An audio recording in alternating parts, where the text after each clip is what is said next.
آپ کی فوج نے جو قتل غارت کی ہے وہ قتل غارت کو تسلیم کرے کہ آپ کی فوج نے صرف اور صرف مظلوموں کو مارا ہے، نہ پڑوسیوں میں بلکہ یہاں پر بھی مارا ہے۔ اگر اس کو یہ لگتا ہے کہ اس نے بلوچوں کی ایک نسل کو ختم کر دیا اور وہ اس کو خاموش کرا سکتا ہے تو اس لانگ مارچ میں جتنے لوگ شامل ہوئے وہ اس کا جواب ہے۔ اس نے اپنی ریاست کی تمام پیسہ مال و دولت بلوچوں کو محکوم کرنے میں لگایا، ڈیتھ اسکواڈز بنائے،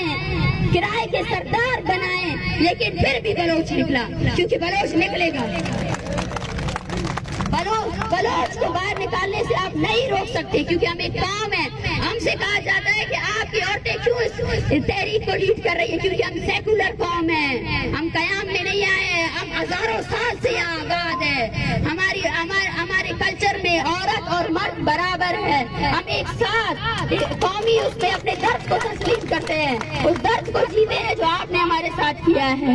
اور اس تحریک کو ہم آگے لے کر جائیں گے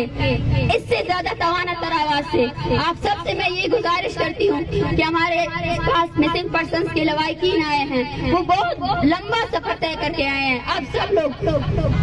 آدھے گھنٹے کے لیے اسی خاموشی سے ان کو سنیں، تاکہ انہوں نے جو محنت کی ہے وہ آپ سب کے سامنے آئے۔ یہ وہ تکلیف ہے، آپ سب کو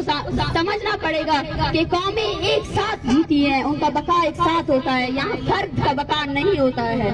آپ کو اس درد کو، تکلیف کو